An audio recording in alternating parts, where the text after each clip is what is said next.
I'm gonna, the signifier that the stream is ready is when the title on the front is gone. this text information down here. Okay, guys? So let's begin. All right. Woo! I think it's switched, right? Is the episode starting? Okay, anyways, hey guys. Scene switched to live. We're here in San Francisco, my hometown, Bay Area. I'm glad to be back. It's very fortunate that the weather is nice. I brought it from LA. Thank you. Usually, Thank you. There's been so much fog. It's usually pretty shitty out here in LA, like too much fog and stuff. Anyways, I have a very special guest. We have Bikecurious, twitch.tv/Bikecurious, who is a bike streamer based here in San Francisco. Welcome, everyone. Thanks, John. We're gonna skip all the other stuff today, but basically, Bikecurious is here not just representing himself and the stream. He's talking to us about his whole history and getting into streaming, and he's not here as Bikecurious today. He's here as also John. He's the real John from SF.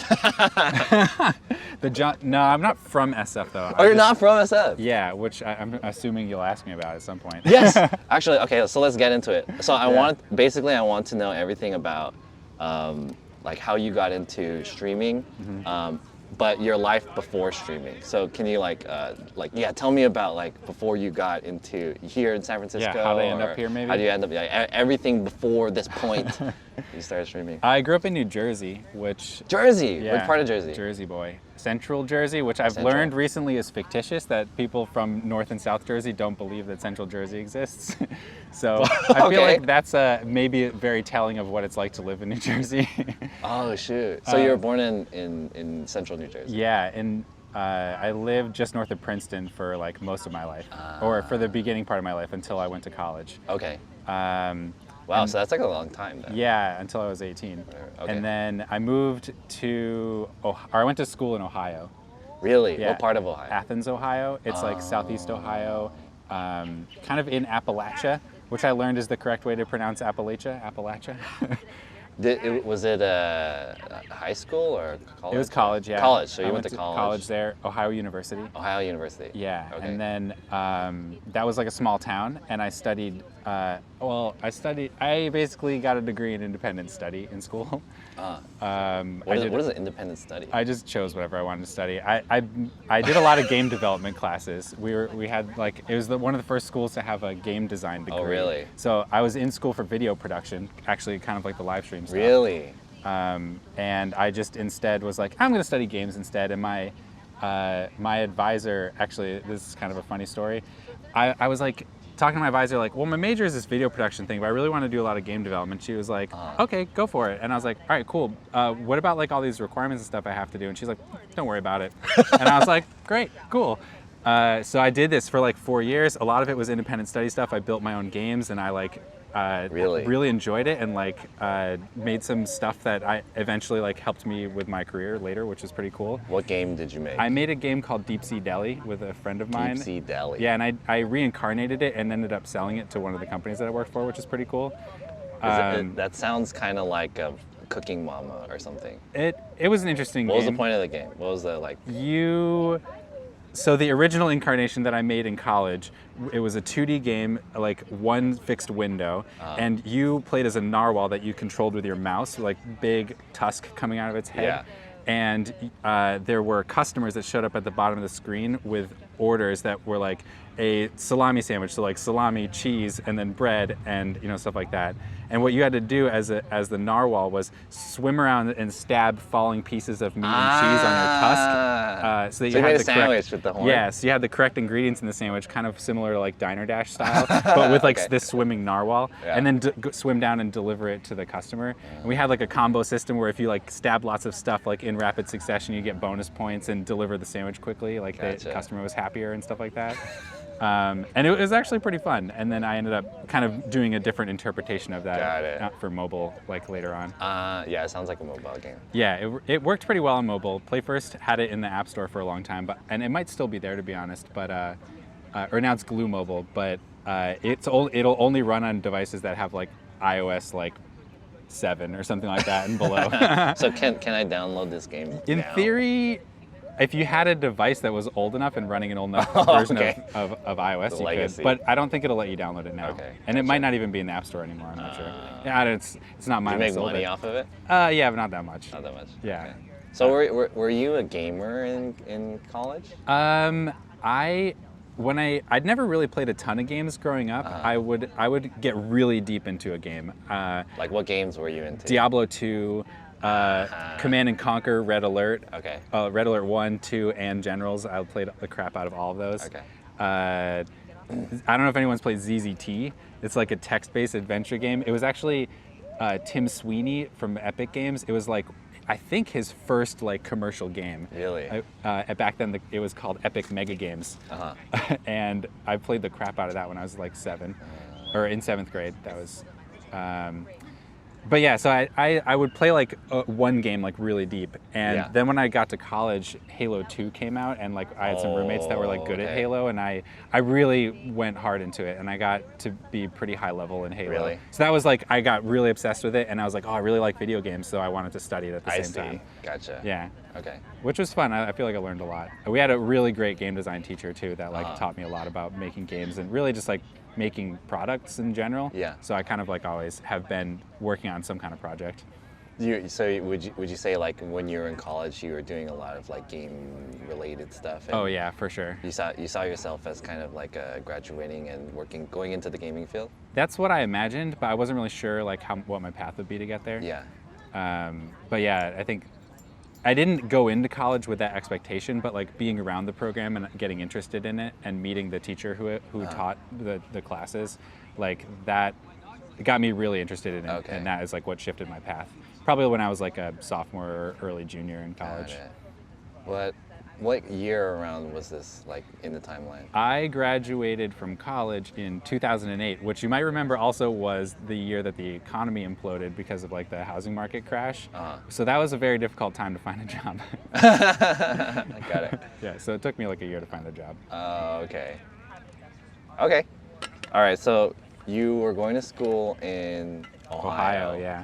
And then you graduated as an independent studies major. Technically my degree is in video production. Video production. Yeah, but Cool. I had not done video production at all for the last 2 years of college. Oh, okay. And I didn't do any video again until I started the stream, which was like 10 years later. Yeah, it makes sense. Actually, I graduated as an engineer, so I had I saw that in your yeah. podcast. You're electrical engineering, Exactly. right? Yeah. Yeah, that's really interesting. I studied electrical engineering, but I've never done anything that's like engineering related except for like broadcast engineering. Maybe. Interesting. But yeah, nothing electrical engineering. So you graduated from Ohio, and then what was after Ohio? I moved back to New Jersey. I moved in with my dad, and that was kind of like not a really happy time for me. Okay. I don't think my dad really wanted me there, but wasn't really very honest about it. And I was just kind of like, didn't really know exactly what I was gonna do. Yeah. But what I really did was I had learned a little bit of programming in my senior year in college from my game development that I had done. And so I threw myself into learning ActionScript and Flash development. Oh, shit. And at the same time, Facebook games were blowing up like Farmville. Do we just get, I think I just got shit on. Did you really? Yeah, I think there's shit on my arm. There's a napkin. Oh, thanks. Is that shit? Is that shit there? It doesn't look like. It just looks like an oil. Felt or some something. shit spray on me. What the? I think so. Oh, sorry if the table's moving. This table's scuffed. We It's got wonky a very scuffed table. All right, here I'll. That's tight. You don't have to worry about IRL, that. baby. Yeah, That's how. there's that's what IRL. happens. It's the IRL part of it. What was? Are you okay? Yeah, what was I don't saying? see anything on you. Yeah, I feel okay about it, but I forget what I was talking about. You were learning ActionScript. Oh yeah, I moved in with my dad and I learned ActionScript. Yeah. I produced a game at that point called Balls Out, which might still be on the internet, but I don't know if Flash games are still playable. Balls out. Yeah, Balls Out. Is it a ball game? Yeah, it was. Marble? Yeah, kind of. It was a single like 2D field, like a rectangle, and you click to release a ball in a random direction that would then bounce off the edges of the screen. And your goal was to dodge the balls that had been released with your mouse. And you earned 1 point for each ball for each second. So the more balls you release, the more points you get, but the harder it was to dodge all of them. And while you played, the border of the level shrunk and shrunk and shrunk and shrunk. Oh, dang. It's kind of like Snake, but like, yeah. like action It was Snake. legit fun, and some friends of mine told me that they like to play it at work, but they when they needed to like hide it and switch to another tab, they would lose. So I made it so that when you switched to another tab, the game paused, and then you could come back to it when your boss left and like go back to playing. Oh, I see, I see. I think a lot of my friends played it, and they played it while they were at work or while they were bored. Okay, so you're doing this in New Jersey. Yeah, I did this in Jersey. I built ActionScript stuff. I built a few other hacks and stuff like that. So I kind of built a portfolio. And then a friend of mine messaged me, and or I had been talking with him. I met him in college. He was also in the game development program. Yeah. And he got a job at a social games company right when like Farmville was like a big deal. Oh, doing Zynga? like another farming game. Is it Zynga? Yeah, Zynga. Yeah, Zynga. It wasn't at Zynga. I didn't work there, Okay. and he didn't work there. But it was like there's a whole bunch of game developers that sprung up around this industry that was popping up.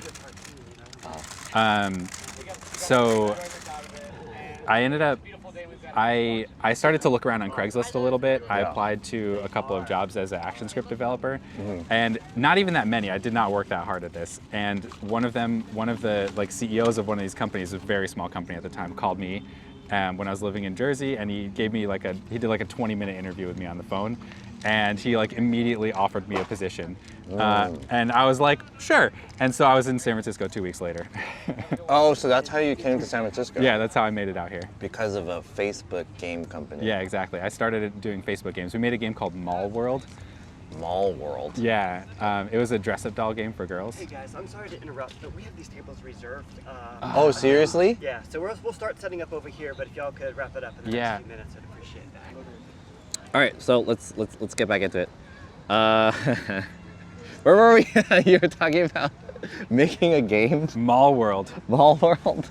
Yeah, I made Mall World. I did another game. The company I was at was really doing Flash games and stuff like that, but I ended up moving into a game design role. Okay. And I wanted to be in mobile games because the Flash space was kind of dying. Got it. And the company was kind of slow to pivot, so I went to another game company called Play First, which did the original Diner Dash game, and I got to work on like a next gen version of Diner Dash, which was really cool. Oh, kind of like a dream job for me, to be honest. But then I decided I didn't really want to work for anybody, so I just quit my job and did my own thing for a while. Did you stayed here in San Francisco? Yeah, I stayed here in San Francisco. I met my wife also during that time. We got married a few years later, I think in 2013 or 2014. I moved here in 2010. 2010, okay. Right at the beginning, and met my wife shortly after, and then we got married a few years later.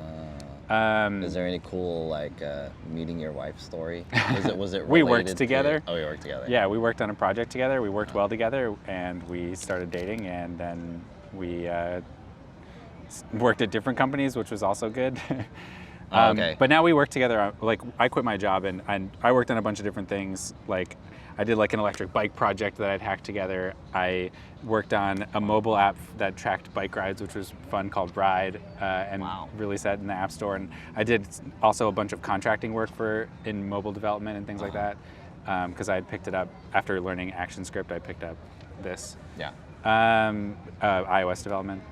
And I just tried to make ends meet. I tried to just make money where I could. Melissa, during that time, my wife, started Bike Pretty, and we teamed up on that, and that ended up being our primary source of income for the next maybe 3 or 4 years. Yeah, I wanted to ask you about the Bike Pretty and stuff like that, but I think that before that, Bike Pretty and you meeting your wife and stuff like that, so I assume at some point you got into biking.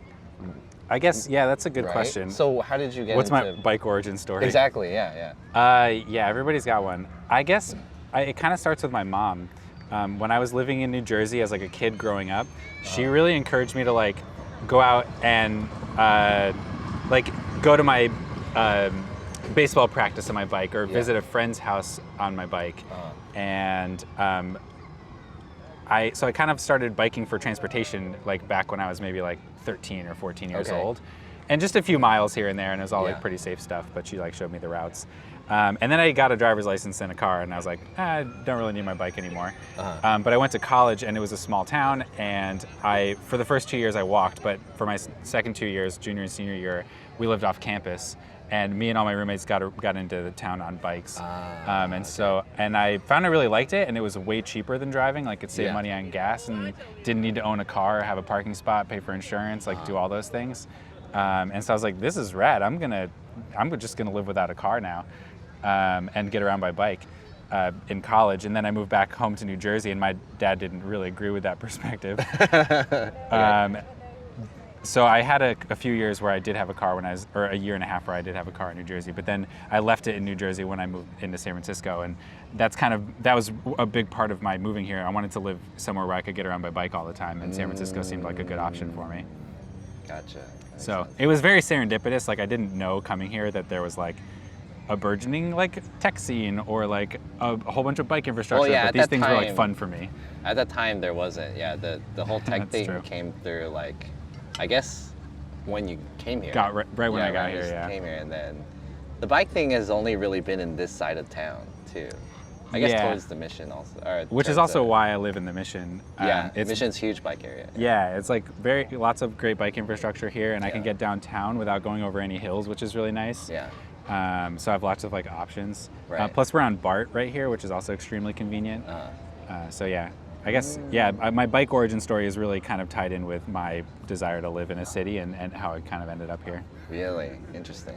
Wow. Okay. So then I just got like obsessed with it. Like, I'm like, wait, why don't more people get around my bike? Like, this could like make a big dent with climate change. Everybody could save more money. People could be more productive. They could spend less time commuting and like trying to compartmentalize like work, travel, and exercise like in these different areas. You can like be more creative about combining them and save time and be more productive. And all these things were really beautiful to me. And I got like obsessed with researching like transportation and transportation safety and like all these things. Yeah. I was, for like this is after I decided to quit my job and do my own thing. For like the first year of doing that, I like probably could have gotten my master's in like transportation. I like dove into like all the research I could find and I read everything. And I became very militant and very difficult to hang out with. I was like, I mean, I still hate cars, but I was so vocal about it then. And I like would just talk to anybody about like all these things, all very political. So yeah, I'm like glad I did it, but also I'm glad I stopped when I did. Actually, are you on TikTok? Do you do TikTok at all? TikToks pop up in my newsfeed a lot, and I watch it that way. But I'm not. Oh, but you're not into TikTok. So there's this guy that I follow on TikTok, and I forgot his name exactly, but it starts with a J. Anyways, he's like super anti-car, and he studies like land development how like racism and or just all these different factors, not just racism, but like racism and like and automobile industry and all this stuff. Yeah. How it came to scope the landscape of like specifically Southern California. Oh, interesting. And then so he's like, oh, if we built a building with like multifamily housing on top of first floor companies and stuff like that. First floor stores. And sorry, these guys are going crazy. If we build a multi-family housing on top of first floor stores and whatnot, it would cut down on a lot of like cars and stuff like that, and people using bikes and all of that. Less traffic. So, yeah, it's like super interesting the way you made that. That's basically exactly like what I got obsessed with. Like land use and transportation are deeply intertwined. Yeah. And I realized that like, so for me, I wanted to like build stuff for the bike industry and like make money on that. That was like that sounded fun to me. Yeah. And I realized that the biggest barrier to being able to sell bike stuff to people was that people didn't feel safe biking. And so I got really deep into researching that and realized that land use and transportation and like urban planning were all like very integrated topics. Exactly. And so like to make biking safer, what I really needed to do was like make cities like a better place to live. Yeah. So that's kind of like my life's mission still, is to make specifically San Francisco like a better place to live for more and more people. Are you kind of active in that like bike / land development scene here or something like that? Yeah, Melissa was literally the first donor to SF YIMBY, which is now like a huge YIMBY organization that fights all over the Bay Area What is for a more. YIMBY? YIMBY is yes in my backyard. It's a counter to the NIMBY, which is no in my backyard, which is someone who tries to fight all development in their city, especially housing development. And so what SF YIMBY does is they try to work with legislators to make it easier to build housing, which is, we think, really important for affordability of living in the Bay Area. So Melissa was the first donor to this. Like this has been an important issue for us for a while. And Wow, also, that's so interesting. I participate with People Protected Bike Lanes, that's just a group of people that organize a bunch of bikers together to go stand on the line between the bike lanes and like car lane as a protest to show the city like we want protected bike infrastructure. And we've done it, and I've participated and done this in like 4 or 5 different bike lanes that have actually gotten new infrastructure installed because of these protests. So I try to be active in these like political things so I can make San Francisco like more welcoming and for more people. Yeah. Do you know Mr. Barrier? Mr. Barrier, Have you heard of him? No. He's an engineer that basically designs like intersections and like bike lanes and stuff, and how to make bike lanes more safe for bikers, and how to like implement designs for lanes and barriers and stuff like that. So you like implements these green pins to make sure that they are, and he'll like, so he's on not Instagram, he's on social media and I think TikTok, where he'll go to an intersection and he'll like critique how it could be safer for bikers and stuff. Oh yeah. So anyways, his name is like Mr. Barrier. Anyways, that all that stuff is like super interesting. I'll totally like send you. Yeah, you should send me some links. Those TikToks. I'd love to know these people. Yeah, they're really interesting TikToks. It's like they're done really well. Okay, anyways, so now that you've like got into all of that stuff, was any of the activity that you've done kind of like, it sounds like you've combined that stuff, like your interest with biking and your interest with like the like land development and stuff like that, and you said you had like a big income coming from Bike Pretty Not too? big, never big. We were totally broke, but okay. We were living under the federal poverty line for like 3 years or 4 years. In the most expensive city to live in the country, which is something I'm really proud of also. Like people say that San Francisco is really expensive, but actually like it's more affordable to live here as working poor than almost any other place in the country. Which there's actually, I later found out that there's people have studied this, and that this is like a real phenomenon. There's like data that shows that if you're working poor, it's more affordable to live in San Francisco or in the Bay Area than a lot of other places around the country. Because the cost of transportation, for one thing, is much lower because you can get around by bike or by public transit. But there's a bunch of other factors that factor into it too. That's so interesting. So have you ever done anything that kind of ties in all your I try to with everything I do. Or I always try to work on projects. I read a book. Yeah, it seems like you do tech too. Like you do some development, like your game development background and coding kind of went into like other projects that you've done, right? For sure. I definitely could come across easily as a tech bro, for sure. Okay. It would be easy. I mean, I currently,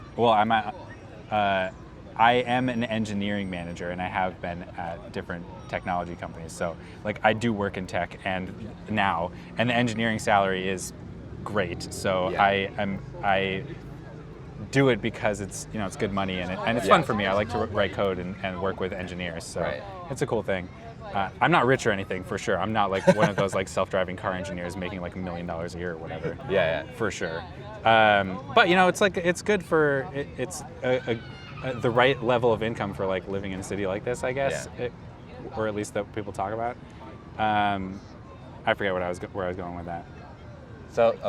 So when did you guys do? Can you talk more about Bike Pretty? And how when you guys got into that and stuff like that? Yeah. So.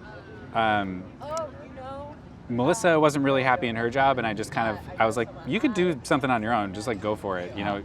We both had some money in the bank from being like single or like dating together and like having a decent income in the games industry. So we both had good savings, and I was like, I'm gonna go do my own thing. Like, you should do it too. Like, try it out. And so she started a blog, Bike Pretty as a blog, and started posting every single day. She would like do an outfit and like go take pictures of it and post it on her blog, and it kind of grew and grew and grew. And one day I was like, I had like put all of my money into like my bike projects and other stuff till I had none left. basically, or was Yeah. very low. And I looked at what Melissa was doing, and she had affiliate links on her website Yeah. for Amazon. And I was like, let's go see what's going on in these affiliate links. And I analyzed it, and there was like, we had sold like $30,000 worth of bike helmets for Amazon. And I was like, 30,000? yeah, I was like, wow, that's actually maybe there's a job there maybe. Yeah. And so we kind of serendipitously, we were approached by a new helmet company named Kloska, which doesn't exist anymore, but they had done a Kickstarter helmet.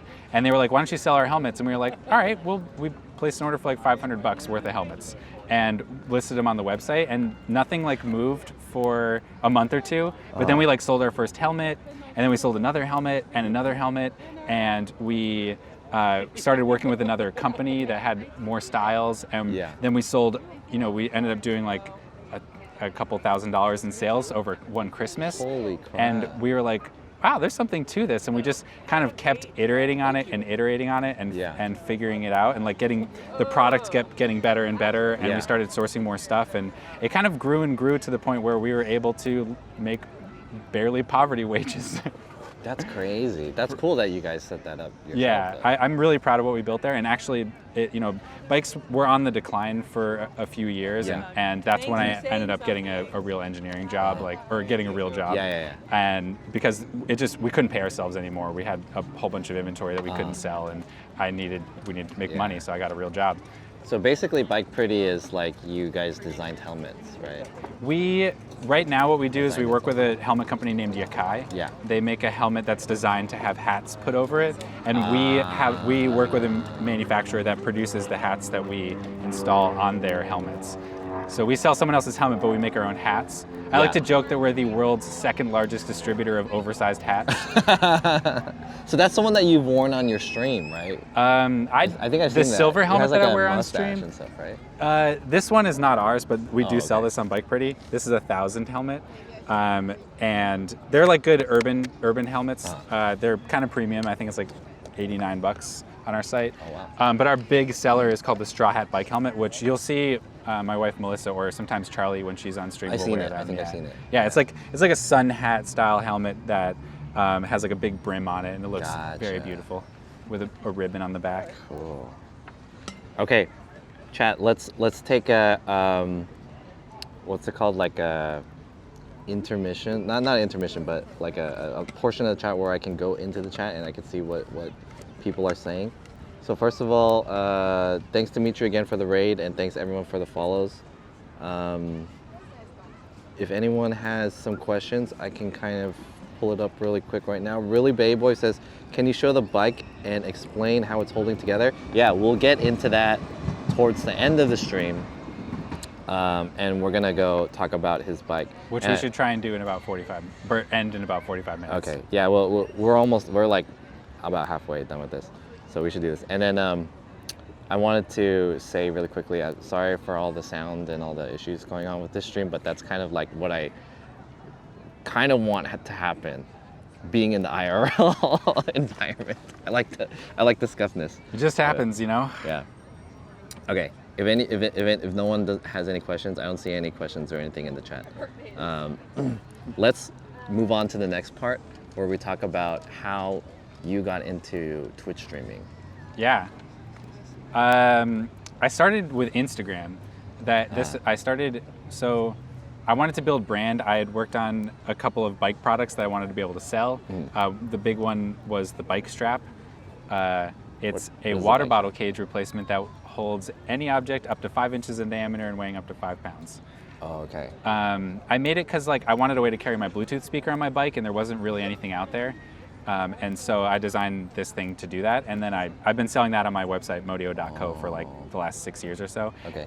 Not that much every year. I've in total sold like 150 or 200 of them, but over the last 6 years. But it was a fun project for me. I wanted to be able to build brand and sell this thing, so I started posting bike photos, just photos of my bike rides on Instagram. Yeah. Like I was already going out on bike rides to beautiful places around San Francisco. It was easy for me to snap a few photos, post it on the feed, and like my Instagram actually really started to grow. I think it has like 5,000 followers now.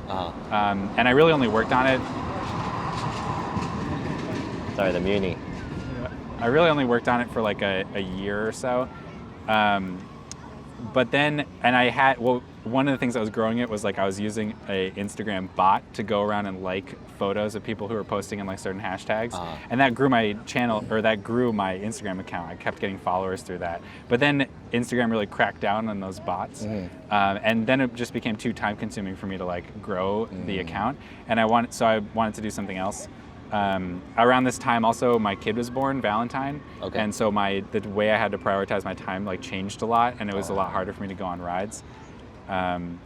But I'd always wanted to do video again, and like I don't want to do video editing because it's very time consuming. I'm sure you know that. Yeah, of course. Yeah. So I did live videos, so I wouldn't have to edit anything. And I did my first few streams on Instagram, like I think it was probably about 3 years ago now, just for my phone, and it went terribly. The quality was horrible, my connection was horrible, like basically didn't work. None of them were live for more than like 10 minutes. But I kind of like kept at it, and I think what really tipped me over to like eventually having a rig like this was I went on this trip for Christmas with Valentine and Melissa. Valentine was like 2 years old at the time, he's my son. And we went to Pacifica, which is pretty close to SF, but we took Bart down to Daly City. So it's only like, we did like a maybe 10 or 12 mile bike ride with Valentine and all of our vacation stuff down to Pacifica. And we had a really nice trip. The ride was really nice, not too hard. On the way back, we wanted to try, there's only really 3 routes between here and Pacifica, and we had done 2 of them, and we found them to be like not great, like passable, but not awesome. Yeah. So we wanted to try the 3rd one and see if it was better. It turned out that the 3rd route was really like a mountain biking trail that went up and over, or went on what was called the Sweeney Ridge Trail. Yeah. It was over 1,200 vertical feet, like off-road, and we were like loaded with cargo. So we and I've got like great pictures and videos from this, but like we basically pushed our bikes 1,200 feet with a 2-year-old like over this mountain, and it was so intense. The views were so beautiful. Everybody was in high spirits the whole time. Valentine ended up falling asleep on the way down the other side. Yeah. And like we got to the end and we were like, we're never doing that again, but that was really fun. And I was like, man, I wish that we were live streaming that adventure because that would have been sick. So literally the next day, the day after we got home from that trip, was my first Twitch live stream. And because I like had the stuff put together. So really that was the impetus for me, is like, I'm never gonna go on a bike adventure like that again without live streaming it, because it was just so much fun. How did you know about Twitch, and like how did you come to the idea of like you wanted, well, like at this time, you know, probably you were thinking like Twitch was a gaming site still, right? Maybe? That's like, kind of like the stigma of it. Yeah. Right? Like, so I got into Twitch. You were on Twitch, maybe? Yeah, I got into Twitch when I got into Overwatch, because I wanted to get better at Overwatch. Gotcha. So I was like watching Overwatch streamers, which I still do watch a lot of, even though I'm not playing as much anymore. Yeah. But I when I had this idea to stream from my bike, I was like, well, let's see who's live streaming on their bike in Twitch. And I only found one person at the time, who was Sebety, who was at the time streaming his trip across Japan. Right. And I like was really into it. It was really fun. I loved like tagging along for his trip across Japan. But I was really surprised that there was basically nobody else doing it. So I was like, oh, this is interesting. Like I could do something that basically no one's doing on Twitch. And it turned out that no one was doing it because it was really hard. Hell yeah. Yeah, especially from a bike with all the vibration and stuff that I had to deal with, and that was like just very challenging situation. And in San Francisco, which has really crappy internet connectivity because of all the hills. True. Yeah. It was difficult to do, but by the time my rig was like up and I was like streaming regularly on Twitch, Mikey had started. And there was also, I don't know, Cat 6. Who are my friends Mike and Jill down in San Jose. Yeah. They started also around the same time that I did, so it really was like a little bit of a bump of like bike streamers all starting at once. Right. And it was cool because we were like all kind of in it together, trying to figure out how to make it work. Yeah. So yeah, I guess like it kind of was just, the timing was good. I just saw no one was doing it, and I was like, this is an opportunity. I'm gonna seize that. Okay. Damn, the timing sounds like everything kind of came together for you to get into Twitch streaming for getting your rig started and all that. Yeah, it feels good that I was one of the first and like kind of pioneered it in some ways, and now there's so many more bike streamers out doing it. Yeah, there's a lot. Yeah, now there's like dozens of people that I've run into, like Dimitri who rated earlier. Yeah. And like people in all over the world, Germany, Japan. Rob CD, I don't know if you follow him. Yeah. He's like always doing bike streams now. I think he's a cyclist. Yeah, but like, well, I guess when I first started following him, and he was pretty small, he was living in Australia and doing like a lot of like metal detecting streams and like fishing streams and stuff like that. Okay. But then he started going live in Japan a lot, and his channel like really blew up when he was doing a lot more of the bike content. And so I don't know, I think it's like in the zeitgeist right now. Interesting. Yeah, I wanted to ask you kind of about the bike community on Twitch, and like it seems like, me personally, I'm not really into the bike stream that much, because for me the content seems like you go through a place or a location, and then you zoom past the buildings and whatnot, and so most of what the content of bike streaming is like talking to your chat about stuff and then looking at stuff. It's not that interesting for me, but I know that the bike community, as just like a subgenre of IRL, is so closely tight knit. I want to say like all the bike streamers, they support each other, and the fans of bike streamers, they really like bike streaming for whatever reason. So like, can you comment on the bike streaming community? Yeah, I mean the community is pretty small, but like we all know each other. Like Terry Berenson, who is like huge on YouTube, like I could message him on YouTube and he would never like reply to me, but like the fact that we're like both doing this thing on Twitch, like we know of each other, and we'll probably like go on a ride together at some point. Like, it's really interesting. Is Terry really that big? He's huge. He's got, well, last I checked, he had like 60K subs on YouTube. Yeah, and he has a lot. I think he might be up over 100 now. Oh shit. Yeah, so, like that's pretty famous. That's like a pretty big channel. I didn't know that, because Terry messaged me, and he's like, "Hey, how do I do IRL streaming?" So then I told him how to do it, and I helped his IRL stream setup. Oh, but sick. I didn't know who he was. Yeah. So and then funny. someone was like, "Dude, that guy's huge." I was like, "Oh, really?" Yeah. Okay. Yeah. And to the idea of like kind of walking versus biking streams. Yeah. Like, that's been a challenge, for me in my format. Like the POV stream really is better suited, I think, for like a walking stream, where you can take the camera off sometimes and like point at things, turn it back at yourself, do that kind of thing. But when you're riding, you really don't have that option. So you're kind of just a headless like talking person on the stream most of the time. So I always did like dual camera, and I tried to like, now I use a third person. Yeah, I remember you did that at first. Yeah, I always have had at least one third person camera, so it feels more like anchored in like reality. And instead of like when you're walking, you can really get into the details. You can like see a thing on the street and like go check it out and like be improvisational in that way. Right. Like I really need to like plan destinations ahead of time. So like we ride and we see stuff along the way, and I'll like veer off course, and like if someone's doing wheelies, like I'll go film them. Or if like one day I was riding down the street and I saw like a stream of water coming down from some random block. I was like, what the heck's going on? I look up the block, and there's like a 50-foot geyser shooting out of the ground, and there's a bunch of firefighters like standing around and like trying to fix it. And so I like turned up the street, and we like looked at that, and I happened to show up like 2 minutes before they shut it off, and it was like everybody cheered on the street. So like, we get to see like random stuff like that happening. But usually the ride is like about going to a destination. Like I'll take people to the Golden Gate Bridge, or I'll take them to Golden Gate Park and like show them a beautiful view. Or we'll like, one day I did a goat themed stream, and I went to San Francisco's goat herd, which is like way out by the bay. There's a goat scene? There's like literally a goat herd that's out at the Bay Natives plant nursery, like way out by the bay.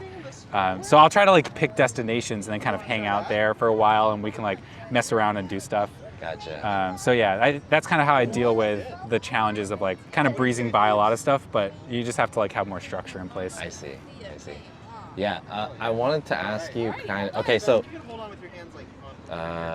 1 second, chat. Yeah.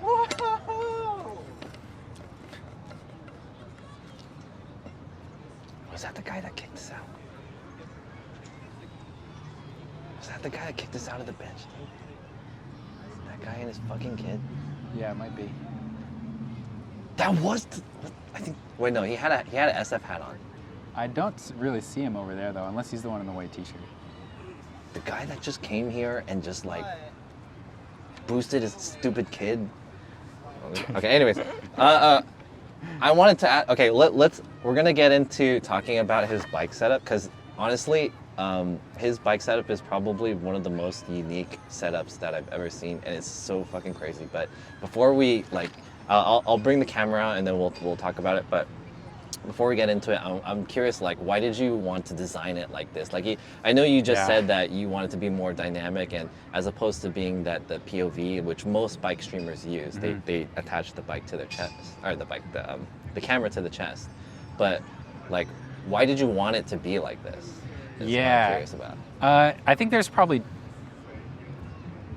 a lot of factors that influence kind of how it is, and I've gone through a bunch of iterations, as you've seen. Yeah, like, for sure. I used to do dual in the camera. beginning too. Yeah, it seems like you have some kind of creative. There's a creative that you want to achieve, especially even before this whole setup that you've come to right now. With the dual camera thing going on. I guess like my guiding philosophy is like on Twitch, being live is really all about interacting with viewers. Yeah, and so.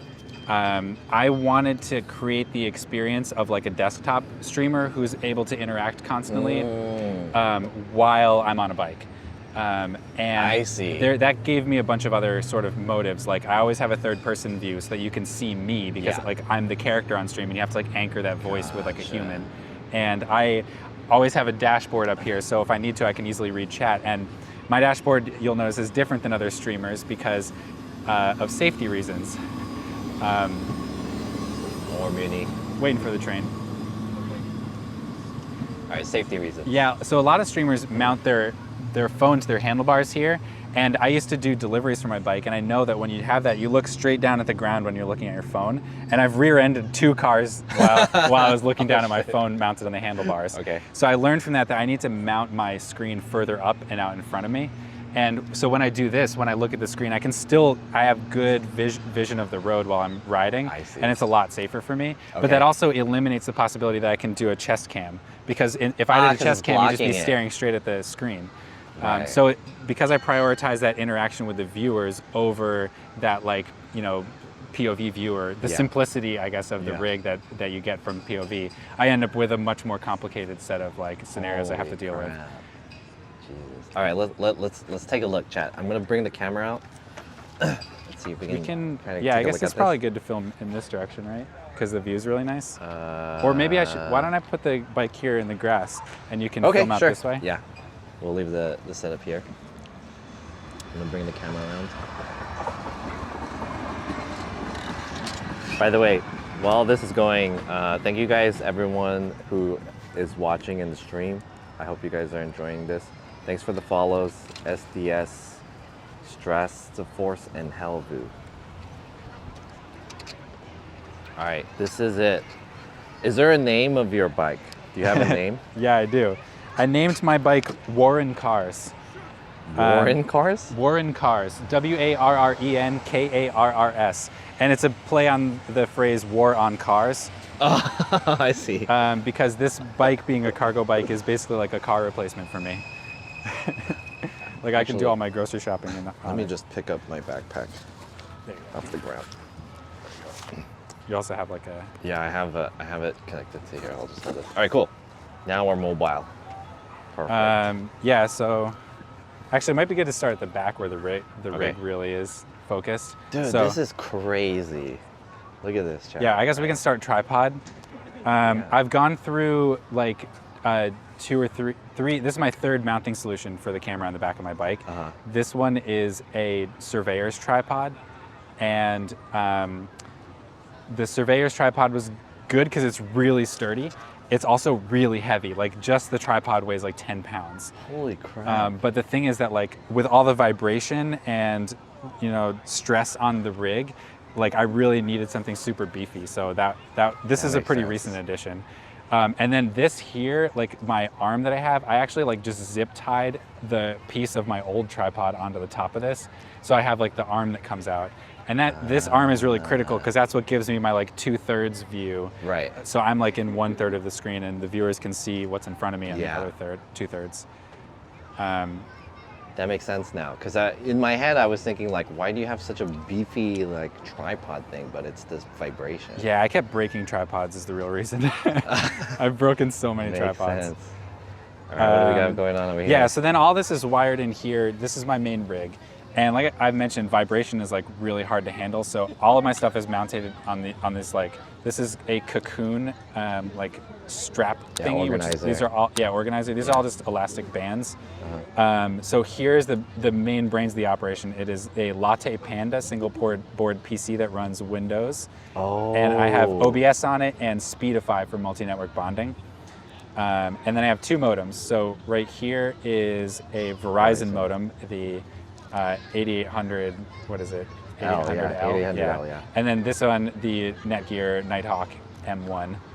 I also have, I usually run a video encoder, the Camlink 4K, but I took it off and connected it to my desktop computer for a home stream yesterday, and I forgot to put it back in, so I don't have it on me today. But Camlink 4K is basically the only encoder that I found is reliable enough that like stands up to the vibration. So I have 2 of them.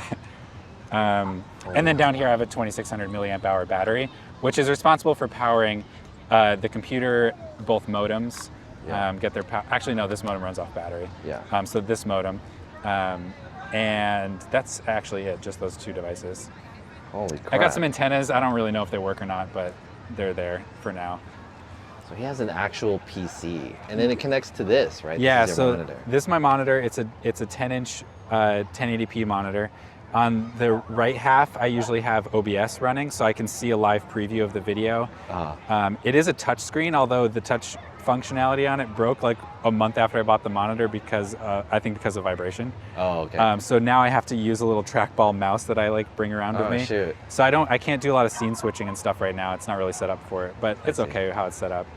And then on the right half of the screen, I have chat, so I can easily read it. And I use Chatty for my chat app because I can customize font sizes and colors and all these things. So I make it really easy to read. They're huge fonts, black on white, and it just doesn't get any better than that, basically, for me. Okay. And then it's kind of held together by rubber bands because like cables will come like wobble around and the monitor will go dark, and I need to deal with that while I ride. So I have a question. So how do you deal with alerts in the chat? Do you often read the chat, or do you have like a text to speech or something going on?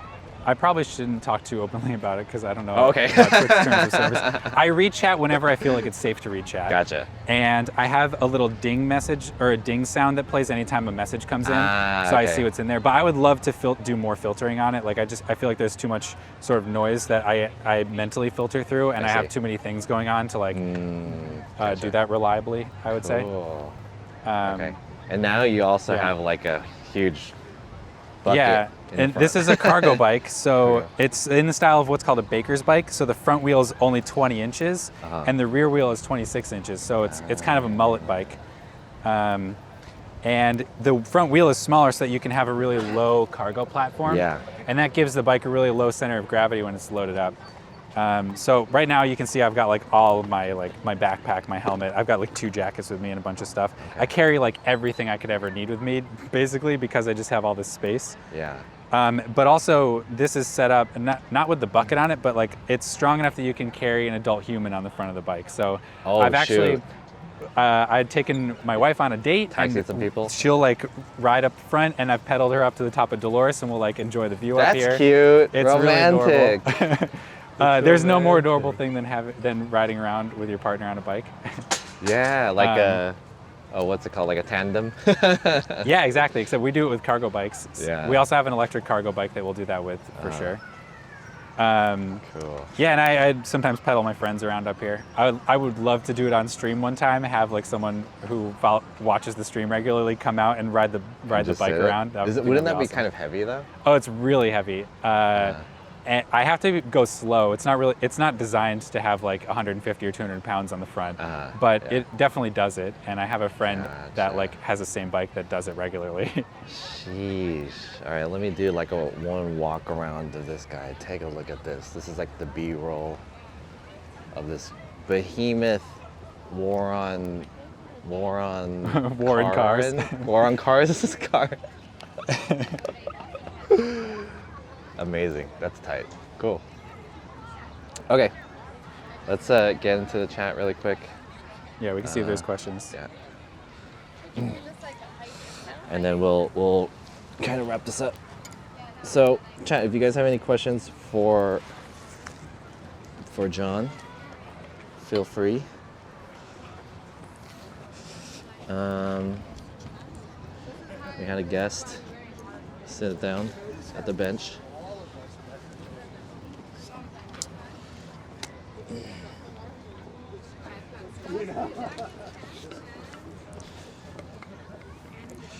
Okay.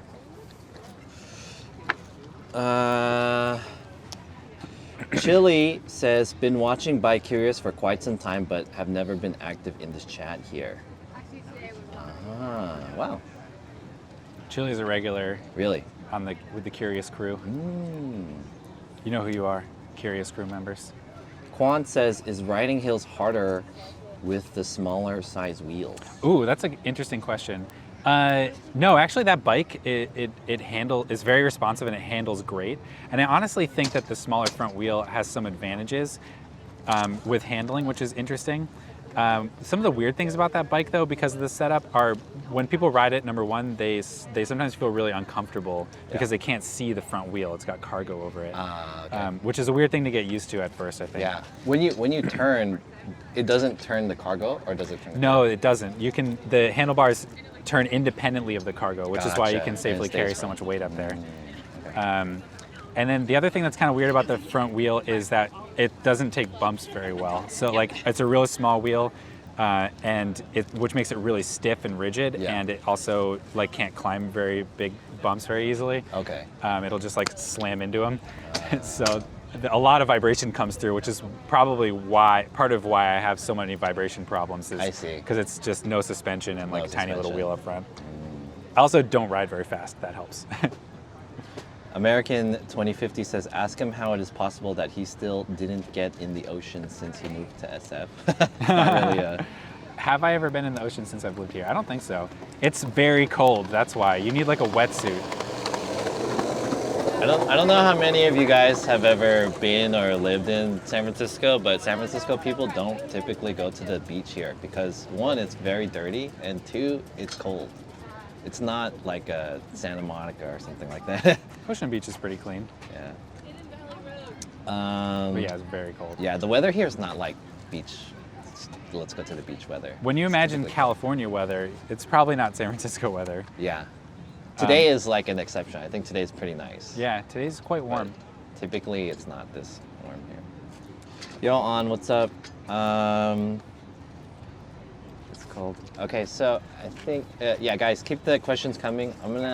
I have a question. So, besides the bike and everything like that, just being a streamer on Twitch, what's it like being a Bay Area streamer here in NorCal, especially an IRL streamer here? Yeah. Are you kind of in touch with the other streamers here? And I feel like there's not that many in the Bay Area. Yeah, I'm in like, I guess the IRL streamers, I feel like I know all of them.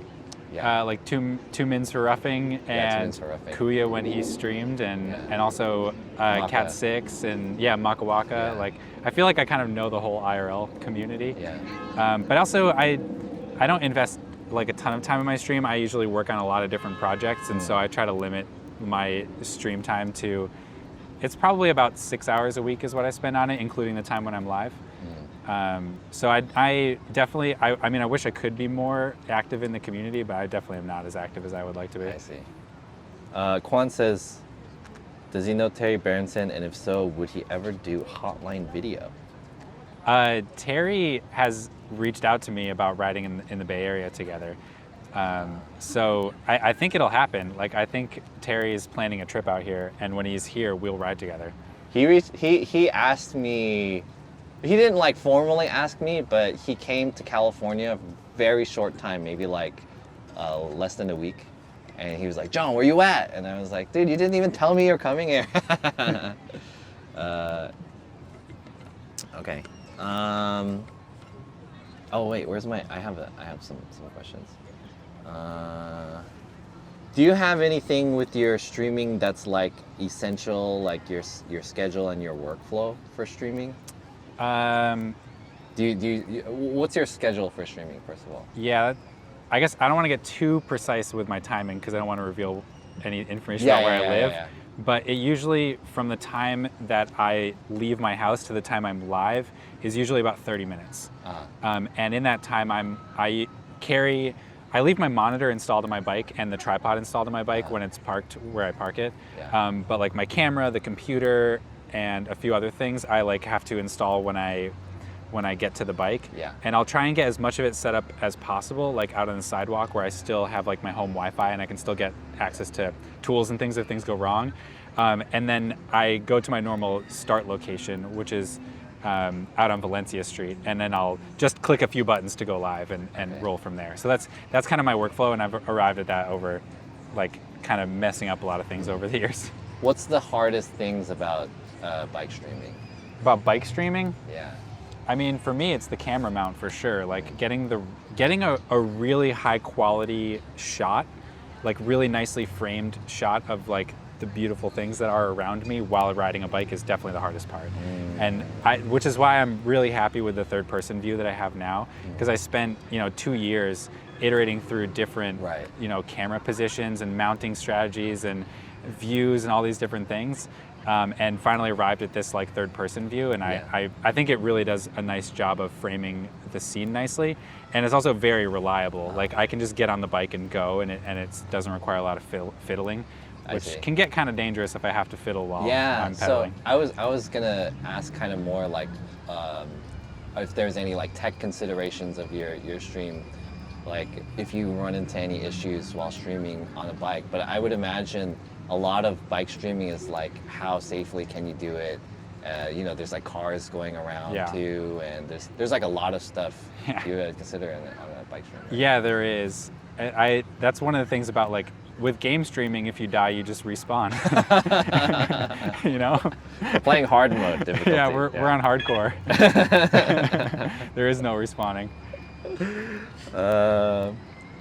2 minutes for roughing. We just mentioned you. Oh yeah. He said, "Is it harder going out and riding than just hanging out and doing game streams? Does energy make it hard some weekends?" Yeah, of course. Yeah, definitely. Like I've been starting easy. to do game streams. I did one last night for like 45 minutes or an hour, and I can be up and live in like 10 minutes or less doing a stream at home. Yeah. But doing one out on the road, is lots of prep work, and you have to be more prepared. Also with the topic and stuff like that. But also like with the activation energy part of that question, like sometimes it must be hard to like get out. Like, yeah, there are definitely days where like I'm like, maybe it's kind of gloomy outside, the weather's not great, or maybe I like already rode like a bunch of times during the week and I feel like I could use a rest. Yeah. Sometimes I'm like, I don't really have the energy for a stream today. Or like if like I got some problem to deal with relationship wise or whatever, like getting out in front of a camera can be like... Biking is a very physical activity. And so, I like every time I always default back to like, I only stream once a week. I have made a commitment to the viewers that I'm live every Sunday at a certain time, and I like almost never miss it. So I basically just power through. So you stream once a week on Sundays only? I only bike stream on Sundays. Only bike stream on Sundays. Yeah, and I've been doing some gaming streams from home. Every once in a while. Really just for like the hardcore viewers, Gotcha. and it's a little bit more intimate. Like I get 10 times as many viewers for my bike streams as I do for my game streams. So like, if you want to like have a conversation with me, it's easier when I'm doing a game stream. Damn, I had a question. I just forgot it though. Damn it, I forgot it. Slipped my mind. Hot Cup says, does he miss anything about having a car? You don't have a car? Yeah, I haven't had a car for 10 years, and no, I don't miss anything about it. I'm really glad I don't have one. Honestly, I don't know how I would have been like I don't know how I would have survived if I were poor and had a car. Like I don't think you can do both of those things. Like if I had a car, I would have like had to have a job to like pay for it, or a real job. But instead, I was able to like dedicate my time to Bike Pretty and a bunch of other things that I worked on. So I'm not only do I never miss it, I'm also very glad I don't have it. I feel like it's made my life better not to have one. Okay, I remember the question. How how many miles do you typically go on these bike rides? On your Oh yeah, streams? that is a good question. Honestly, I don't track it, so I don't really know. Really? But well, if you were to give a figure. yeah, estimates, like my shortest rides are probably like 6 or so miles. Oh, that's not too far. Yeah, which is not far at all. Yeah. Like I'll just go like, and I'll keep it flat. Like I might do a chill ride tomorrow because my knee's been kind of bothering me, and I might do something like that. But we've also done, like a typical ride is probably more like 8 to 10 miles, maybe 12. And then like the longest rides we've done are like 30 or so miles. Dang, 30. Yeah, and that's when we do family road trips, where we've done a few of these, not since COVID started, but we'll get an Airbnb somewhere in the Bay Area, and then that's nice. me, my wife Melissa, and our son Valentine, we got 2 bikes. We got Valentine on the cargo bike with Melissa, and they're e-assisted, which helps a lot. Yeah. And I'll be on my bike with the streaming rig. I've never done it with this rig. Okay. And we'll ride out to somewhere in the Bay Area to where we're gonna stay. We'll stream the ride out and the ride back, and then we'll just have like a nice relaxing weekend or whatever, wherever the Bay You ever Area. do like a marathon or something, or like a race or? I've never raced. I have done like 60-mile rides before. 60-mile rides. But I don't. Yeah. They're not fun for me. They just are. They're just painful. I have a hard time getting enough food while I'm out on a ride like that, and I always bonk, which is like a bike term for like when you get that shaky feeling and you like can't move anymore. Okay. Like I pretty much always bonk when I'm on like a 60-mile ride. Dang. I've done I it see. 2 or 3 times. Would you consider your biking to be kind of like a pretty good workout?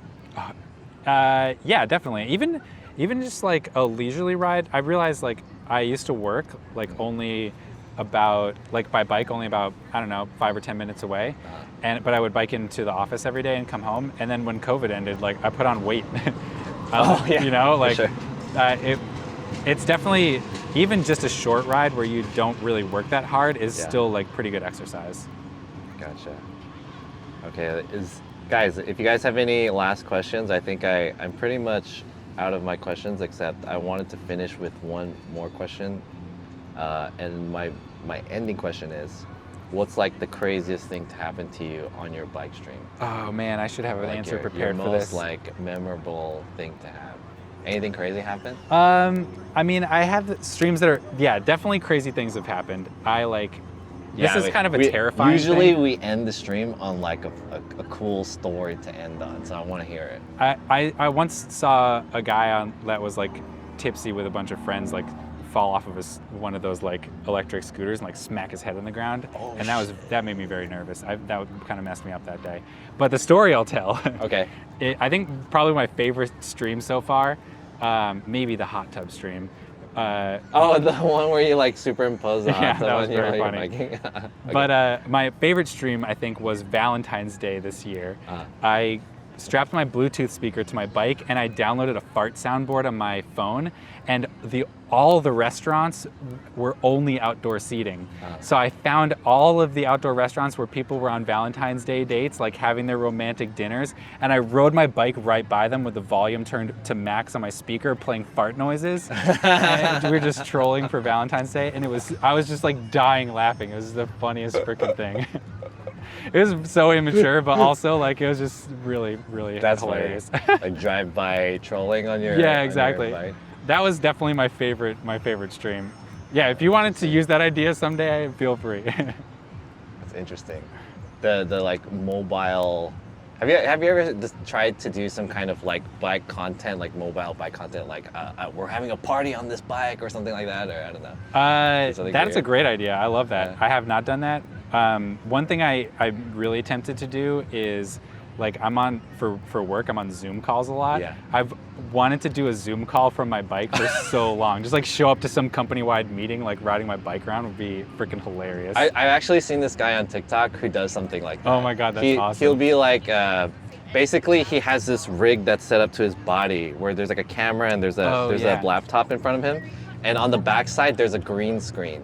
So it kind of hides where he is. But in reality, he's like doing weird stuff. He's like on a trampoline, or he's like on a bike or something, or like he's at the beach or something like that. God, but he's amazing. pretending that he's like at home or something like that. That's my April Fool's joke. Is I April want to Fool's, bring a green screen with me out somewhere, so it looks like I'm streaming from home, but I'm actually out on a bike ride. Yeah. I don't know how to pull it off. There's another guy that I've seen on YouTube. I forgot his name exactly, but he does this thing on a bike where he has like a huge, he has a DJ controller on his bike. He's Oh, from yeah, the UK. I've seen that. Yeah, so the That's video next is called level. like D&B on a bike, like drum and bass on a bike. So then there's like a ton of people that follow him, and he just plays music on his bike, That's and then so he cool. live streams it too, and he'll like talking to the chat and stuff like Yeah, his setup makes my setup look like amateur hour. that. Yeah, it's a crazy stuff. And Yeah. he'll like tell people to honk, like, "Hey, honk," and then Oh, that's funny. stuff like that. Yeah, it's pretty Awesome. Cool. Okay, chat. I think that's it for today's stream. Yeah, today's was If pretty I could, fast. I got two things Yeah, I you want to can- promote. of course. Well, first of all, the stream. Check out Bikecurious, twitch.tv/Bikecurious. Yeah. I'm live every Sunday at 1 p.m. That's 4 p.m. Eastern. That's 9 p.m. GMT. So hit the follow button, turn on notifications to know when we're live. Please follow. I've been doing more sort of like impromptu streams too.